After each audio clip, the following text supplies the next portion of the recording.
भी ले, आप देखेंगे कंपनी में इसके सर्विस सेंटर हैं कि नहीं। हम देखते हैं यार सस्ता मिल रहा है, यार इन्वर्टर भी है, 1.5 टन का भी है, ये बहुत सस्ता मिल ले लेते। अब क्या होता है, कार्ड खराब हो गया।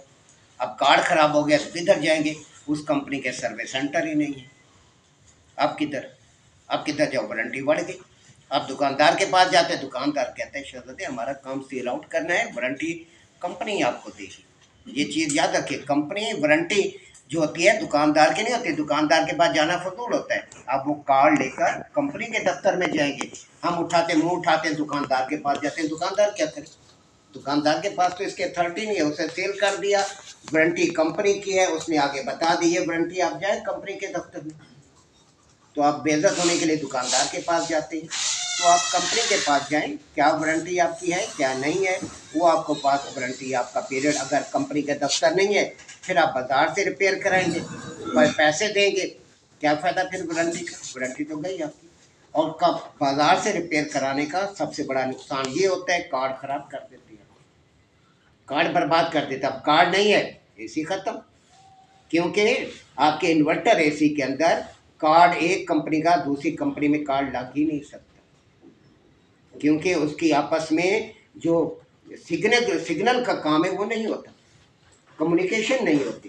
तो इस वजह से आप याद रखें, इन्वर्टर में इंडोर आउटडोर चेंज हो जाए, आपका यूनिट नहीं चलेगा। ये सिपरेट तो चलेगा।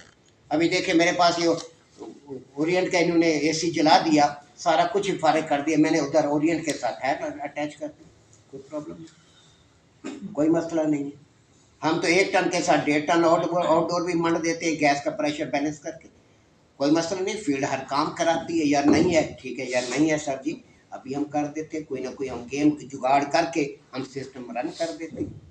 तो इन्वर्टर में ऐसा नहीं कर सकते। इन्वर्टर में कंप्रेसर भी आप ऐसे नहीं लगा सकते, LRA में नहीं चलता कंप्रेसर इन्वर्टर एसी में। आम एसी में आप कंप्रेसर LRA में लेते हैं, इन्वर्टर में आपको मॉडल नंबर पे जाना पड़ेगा, उसका जो मॉडल नंबर है सेम मॉडल नंबर होगा तो उसमें एडजस्ट होगा, वरना कम्युनिकेशन आपकी नहीं होगी, आपका निज़ाम ही नहीं चलेगा, आपका कंप्रेसर ही नहीं काम करेगा। हम जब इन्वर्टर में लगाते हैं मॉडल नंबर को फॉलो करते हैं। इसका कंप्रेसर बाज़ार से अवेलेबल भी नहीं होता, आपको मिलेगा कंपनी से 50, 60, 70, 80 हज़ार रुपये का, इससे नीचे नहीं। बाज़ार में ये नहीं रख रहे, बाद दुकानदार रख रहे हैं, रख किस वजह से रहे हैं, आपका एसी फारिग हो गया, अब कुछ नहीं मिल रहा, उसका कार्ड भी नहीं मिल रहा, तो अगला स्क्रैप कर रहे हैं, स्क्रैप करके धड़ाधड़ कंप्रेसर आए पड़े मार्केट में कितने का ले रहे हैं, 5,000 4,000 अंदाज़ा लगा। मैंने दुकानदार का, मैंने कहा यार इतना सस्ता, ये तो 50-60 हज़ार का। कह रहे तर भाई ये जाएगा कब, बिकेगा का नहीं बिकेगा ये भी पता नहीं, क्योंकि सेम मॉडल का कोई आएगा तो ये जाएगा ना। नहीं ले रहे, मेरे सामने कितने इनकार कर रहे, मैं वहीं बैठा था सामान लेने के लिए, कहते नहीं लेते, ना करते। तो मैंने कहा ये जो पड़े, कह रहे 5-5 हज़ार में ली हैं आप, ये पड़े हैं तो पड़े रहेंगे, पता नहीं कब निकलेंगे कब नहीं निकलेंगे, रेट देंगे अपनी मर्जी का 20-25 हज़ार 30 हज़ार। तो ये इन्वर्टर में हर चीज़ का आपको पता हो। आम एसी का कंप्रेसर है LRA में लेंगे, अगर इन्वर्टर का है तो आप उसका मॉडल नंबर टैली करेंगे, सेम कंप्रेसर को उसका इसका नंबर 1 है तो कार्ड भी एक दूसरे का इधर से उधर नहीं रहते, इसके कार्ड उधर से उधर इधर से उधर कहीं भी मार दो, कोई प्रॉब्लम नहीं। यूनिवर्सल कार्ड लगा दो, उसमें नहीं है। इन्वर्टर में अब यूनिवर्सल कार्ड आ गया है, लेकिन 18,000 रुपये का है, अब ना मैच हुआ तो वापस तो लेते नहीं। सबसे बड़ी प्रॉब्लम ही तो एक यही आती है, 18,000 इन्वर्टर का कार्ड जो ओरिजिनल है ग्रे का ले लें 1.5 टन 50,000 का, 49,000, और ओरिएंट का आ रहा है 35,000 रुपये का। ये भी कार्ड है ना जी, ये आम सेपरेट का कार्ड है, ये उसके इन्वर्टर का नहीं है, आम का कार्ड है। ये डेली उस दिन मैंने आपको ये रिपीट कराया था, मुझे डेली याद कराया करें मॉनिटर साहब कि ये डेली में आपको एक एक चीज़ के पैसे, इधर तो सारा HVAC लगा हुआ है, इधर तो जाना फजूल है। इस साइड पे कुछ सिपलेट है और HVAC है, तो वो सारा सिपलेट है कोने में जो है, बाकी सारा HVAC का सामान लगा हुआ है। अब यहाँ पर हमारे पास इन्वर्टर के अंदर आपके कार्ड के कनेक्शन क्या है, आपके पास नंबरिंग है, जैसे कल मैंने बताई थी लाइन, आप ध्यान में रखें क्लास आपकी अब मंडे है, मंडे से पहले क्लास नहीं है, कल 25 दिसंबर है, छुट्टी है, तो उसके बाद 2 छुट्टियां मैं कर रहा हूँ, उसके बाद क्लास में जी शहजादे कह रहा हूँ मंडे आना है, कह रहे जुमे छुट्टी है, अच्छे छुट्टी है, मैं कह रहा हूँ मंडे आना, कह रहे लाइन न्यूटन अब सिग्नल, क्योंकि दो छुट्टियां आ रही है, दो तो गवर्नमेंट की है, 25 दिसंबर गवर्नमेंट की है, संडे गवर्नमेंट की है, दो छुट्टियां एक्स्ट्रा हो गई। लाइन न्यूटन आफ्टर पेपर में लिख दो, तो छुट्टियां दे रहे हैं, कहाँ निकाले आगे से। लाइन न्यूटन सिग्नल कम्युनिकेशन के आपके पास वहां पे हो सकता है 1 नंबर, 2 नंबर, 3 नंबर जाएगा। लाइन न्यूट्रल सिग्नल कम्युनिकेशन, ज़्यादातर जो कंपनियां हैं, चाइना की कंपनी है या ओरिएंट वगैरह वगैरह, ये लाइन न्यूट्रल सिग्नल दे रही हैं। लेकिन जो गरी आ रहा है, गरी मुख्तलिफ ऑप्शन पे जा रहा है, कहीं 1 2 3 दे रहा है, कहीं 1 2 और न्यूट्रल दे रहा है, अजीब गरीब गेम कर रहा है गरी।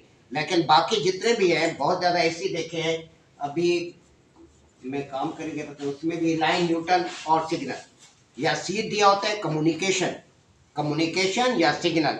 अब अगर आपका फॉल्ट आ रहा है, आपने क्या करना है, वही चीज़ है, आपने जब लगाना है इंडोर से तारे लेंगे, वही सेम आपने आउटडोर में लगाना है, वही तारे आउटडोर में लग जाएंगी। कल मैंने आपको सारा समझाया है, इतने तो पिकिंग है लाइन न्यूट्रल सिग्नल, सिग्नल के साथ। चौथी तार लाजमी दिया करें, कहीं भी वायरिंग करें, एक तार को आपने मिस नहीं करना, ग्राउंड वायर को ग्राउंड वायर के साथ लाजमी मिलाना है, क्योंकि ग्राउंड वायर के बगैर आपका निज़ाम सेफ्टी नहीं है। कंपनियां, इंटरनेशनल कंपनियां सेफ्टी को फॉलो करती हैं, पहले आपने ग्राउंड वायर लाजमी डालनी है। ग्राउंड वायर कोई भी वायरिंग बनाए, फ्रिज की वायरिंग बनाए, डीप फ्रीजर, किसी की चीज़ की वायरिंग है, ग्राउंड वायर पहले डालनी है। सर ये जो तार है, ये मतलब करंट मारती है? नहीं, इसमें करंट कहाँ से आता है, इसका करंट का ताल्लुक ही नहीं है कहीं, इसका बॉडी के साथ ताल्लुक है और जमीन के साथ ताल्लुक है, कई करंट। अब यहाँ पर लाइन न्यूट्रल सिग्नल आपके पास है। अब कंप्लेन आती है हमारा यूनिट कूलिंग नहीं कर रहा। आप जाते हैं इंडोर चल रहा है, इंडोर चलता है, आउटडोर पे जब आते हैं आउटडोर नहीं चल रहा। अब आपने ये देखना होता है इंडोर में प्रॉब्लम है या आउटडोर में प्रॉब्लम है, कहाँ प्रॉब्लम है। आपको असल मसला यहाँ पर आता है कि आपका प्रॉब्लम इंडोर का कार्ड खराब है या आउटडोर का कार्ड खराब है, क्योंकि इन्वर्टर के अंदर 2 कार्ड है, एक इंडोर एक आउटडोर। इस तरह कुछ कंपनियां सादा कंपनियां हैं, उसके अंदर भी 2 कार्ड है, इंडोर में भी आउटडोर के अंदर भी। अब यहाँ पर आपका जो इन्वर्टर एसी है, इन्वर्टर एसी में पहले भी कई बार बताया, आपके टेस्ट के अंदर कोर्स, बाद लड़कों के कोर्स खत्म हो रहे हैं, 2-3 दिन के मेहमान हैं, जब से कोर्स फारिग हो रहे हैं, तो वो चीज़ ध्यान में रखें, इन्वर्टर एसी में कोई कैपेसिटर नहीं लगता। इन्वर्टर एसी में डीसी कंप्रेसर होता है, जो कैपेसिटर का तस्वर है। असल चीज़ें 2-3 बातें बताई जाती हैं, वो भी ध्यान में नहीं है, तो आगे क्या कामयाब होंगे। फील्ड में एक चीज़ जब एक बार काम कर लिया, ज़िंदगी भर ना भूले, वो कामयाब है। जबकि आज किया जाए कल फिर ख़त्म, तो फिर आप कामयाब नहीं, फिर हम नहीं चल सकते। आप आपके पास आप क्या पोजीशन आती है कि लाइन सिग्नल न्यूट्रल और सिग्नल, आपके पास 3 पॉइंट्स आते हैं। अब लाइन न्यूट्रल सिग्नल पर आपके पास इंडोर चल रहा है, इंडोर चल रहा है, आउटडोर ऑपरेट नहीं हो रहा।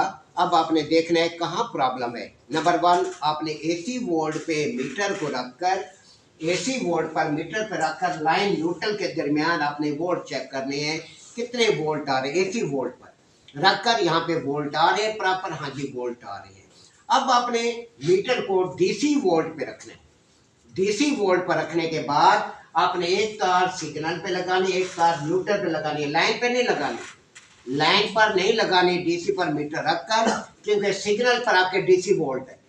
एक तार इधर लगाएंगे, एक तार इधर लगाएंगे, न्यूट्रल में लगाएंगे, यहाँ देखें क्या वोल्ट आ रहे हैं, क्या पोजीशन है। यहाँ पे वोल्ट आपके एक ही जगह है या कम्युनिकेशन हो रही है, अप डाउन हो रहे हैं, यानी 24 वोल्ट, 18 वोल्ट, 16 वोल्ट अप या डाउन हो रहे हैं, तो इसका मतलब इंडोर कम्युनिकेशन कर रहा है, आपके आउटडोर के अंदर प्रॉब्लम। अगर यहाँ पे कम्युनिकेशन नहीं हो रही, स्टिल एक जगह रुक गए हैं, इसका मतलब इंडोर का कार्ड फॉल्टी है। तो कम्युनिकेशन हो रही है, इंडोर का कार्ड ठीक है, आउटडोर का कार्ड फॉल्टी है। अभी एक लड़का इसी में फंसा हुआ था। तो ये चीज़ें आपने ध्यान में रखनी होती हैं। अब जब इसका कंप्रेसर आप चेक करते हैं, फॉर एग्जांपल आपका कंप्रेसर नहीं रन कर रहा, तो तो कंप्रेसर के तीनों पॉइंट में मसामत एक जैसी होती है। इन्वर्टर कंप्रेसर हो या 3 फेज का कंप्रेसर हो, इनकी मसामत एक जैसी आती है। यानी आपके पास मसामत आ रही है 1.4 ओम, 1.4 ओम, 1.4 ओम। अगर आम फ्रिज एसी का कंप्रेसर है या फ्रिज का कंप्रेसर है, मसामतें एक जैसी आ जाएं तो मोटर फारेंगे। आम कंप्रेसर में किसी दो पॉइंटों में मसामत एक जैसी आ जाए, आम फ्रिज है, डीप फ्रीजर है, आम एसी का है, विंडो एसी का है, अगर दो पॉइंटों में मसामत एक जैसी आ जाए फिर भी कंप्रेसर नहीं चलता। तीनों पॉइंटों में एक जैसे आ जाए फिर भी फारेंगे। लेकिन इन्वर्टर के अंदर मसामतें एक जैसी आएंगी। 3 फेज कंप्रेसर में मसामतें एक जैसी आती हैं, तो हम वहाँ 3 फेज कंप्रेसर को नहीं चलाते। हम मसामती देखकर हमें अंदाज़ा हो जाता है कि ये मोटर ठीक है या ख़राब है। हम उसे चला के धमाके करके अपनी नौकरी को ख़तरे में हम नहीं डाल सकते, ना हम ऐसी हरकत करते हैं। 3 फेज में मोटर को हम कभी भी किसी भी सूरत में हम रन नहीं करते। हादसा होने का 100% चांस होता है। इस वजह से आपने ये ख्याल रखना है कि आपके पास मसामतें जो है इन्वर्टर एसी के अंदर आपकी मसामतें सेम होनी चाहिए। अगर एक में मसामत में फ़र्क आ रहा है, 1.4 की बजाय 1.3 हो गया, चल जाएगा कंप्रेसर, कोई प्रॉब्लम नहीं है। अगर 1.3 1.4 के बजाय 2.4 आ गया फिर तो फर्क, फिर कंप्रेसर किसी काम का नहीं है। उसी मॉडल का आपको कंप्रेसर चेंज करना पड़ेगा। इन्वर्टर एसी में आपने कोई कैपेसिटर नहीं लगाना, कैपेसिटर का वजूद सिर्फ सिंगल फेज में है। पहले भी कई बार मैंने रिपीट किया है, ना 3 फेज में कोई कैपेसिटर लगता है, ना आपका इन्वर्टर एसी में कोई कैपेसिटर लगता है। इन्वर्टर एसी का कंप्रेसर बंद नहीं होता। आम एसी का कंप्रेसर टेम्परेचर पूरा होने पर, कूलिंग पूरी होने पर कट ऑफ हो जाएगा। जब टेम्परेचर 5 डिग्री दोबारा बढ़ेगा, दोबारा थर्मोस्टेट स्विच सिस्टम को ऑन कर देता है। यानी आपने 20, आपने सेट पॉइंट रखा है, 20 पर पहुंचा, थर्मोस्टेट स्विच ने कंप्रेसर को बंद कर दिया। जब टेम्परेचर दोबारा 25 डिग्री सेंटीग्रेड पहुंचेगा तो दोबारा वो ऑन करेगा। इसको 5 डिग्री का फर्क आता है आमतौर पर। इन्वर्टर में ऐसा नहीं होता। इन्वर्टर में जब टेम्परेचर पूरा हो जाए तो वो क्या करता है, थर्मोस्टेट स्विच का टेम्परेचर को सेंस करता है और ऐसा ऐसा कंप्रेसर की फ्रीक्वेंसी को डाउन करता है। इधर सप्लाई कम करना शुरू कर देते हैं, इसकी फ्रीक्वेंसी को डाउन करना शुरू कर देता है। इसका साइकिल जो है वो स्लो हो जाता है। तो ऐसी सूरत में फिर क्या होता है, जब साइकिल स्लो हो जाता है तो आपका कंप्रेसर कम करंट लेने लगता है। शुरू में जब आम एसी को आप चलाएंगे, बिलफर्ड 1 टन का एसी है, लोड पे हमारा चल रहा होता है 5 साढ़े 5 एम्पेयर पर। 1 टन का एसी, आम एसी 5 साढ़े 5 पे चल रहा होता है। अब इन्वर्टर एसी जब शुरू में आप चलाएंगे ये 5 साढ़े 5 ही पर जाएगा। लेकिन जैसे जैसे टेम्परेचर मेंटेन होता जाएगा, थर्मोस्टेट स्विच का सेंसर आपके मेन प्रोसेसर को कमांड देगा, कार्ड को कमांड देगा। जब कमांड इसे मिलेगी हाँ जब टेम्परेचर पूरा हो गया है, तो क्या करेगा, वो कंप्रेसर की फ्रीक्वेंसी को डाउन कर देगा, कंप्रेसर को ऐसा कर देगा, कूलिंग स्लो होना शुरू हो जाएगी। जैसे जैसे टेम्परेचर डाउन होता जाएगा कंप्रेसर ऐसा चलना शुरू कर देगा। इस तरह आपका कंप्रेसर चाह रहा होता है तकरीबन 1.85 1.9 या 2 एम्पेयर पर, बस इससे ऊपर ही जा रहा होता है। 1 टन का एसी 1 आमतौर पे 1.75 1.85 इस पे चल रहे होते हैं आपका इन्वर्टर। दूसरा, इन्वर्टर कंप्रेसर एसी में और आम एसी में सेविंग है सारी। आम एसी आप चलाएंगे, 1 टन की मैं बात कर रहा हूँ, जब इसे स्टार्ट करेंगे ये 15 से 20 एम्पेयर लेगा, कम अज कम 1 से 2 सेकंड 15 से 20 एम्पेयर लेगा। लेकिन इन्वर्टर को जब चलाएंगे ये 15-20 एम्पेयर नहीं लेगा, ये पॉइंट उठाएगा, ऐसा ऐसा इसकी फ्रीक्वेंसी बढ़ेगी 0.5 एम्पेयर या 1 एम्पेयर से ऐसा ऐसा एम्पेयर बढ़ाकर पीक पे जाएगा। यानी जितने इसके एम्पेयर है उस एम्पेयर पर जाएगा। जैसे टेम्परेचर मेंटेन हो जाएगा फिर ये ऐसा ऐसा स्लो होना शुरू हो जाएगा। टेम्परेचर मेंटेन होने से सिर्फ कंप्रेसर स्लो नहीं होता, इसका इंडोर का फैन भी स्लो हो जाता है। बिल्कुल ऐसा ऐसा चलना होता है। अब यहाँ पर चंद एक चीज़ें इसके अंदर इन्वर्टर में बहुत ज़्यादा एक्सपीरियंस बेस है ये। जब आपने इन्वर्टर एसी में गैस स्टोर करनी है, यूनिट को उतारना है, तो आपने टेम्परेचर को बहुत ज़्यादा डाउन करके जाना होता है 16 पर। आपने अगर इन्वर्टर में गैस चार्ज करनी है, आप इसे 16 पर चलाएंगे, आप इसे 18, 20, 22 पे नहीं चला के जाएंगे।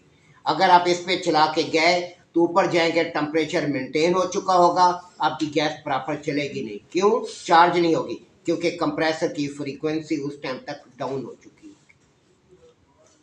समझिए मेरी बात, क्योंकि आपने फुल फ्रीक्वेंसी पे चलाना है। जब कंप्रेसर फुल स्पीड से चल रहा हो, पूरे एम्पेयर पे चल रहा हो, फिर आपने सारे काम करने हैं। अगर वो अपनी फ्रीक्वेंसी डाउन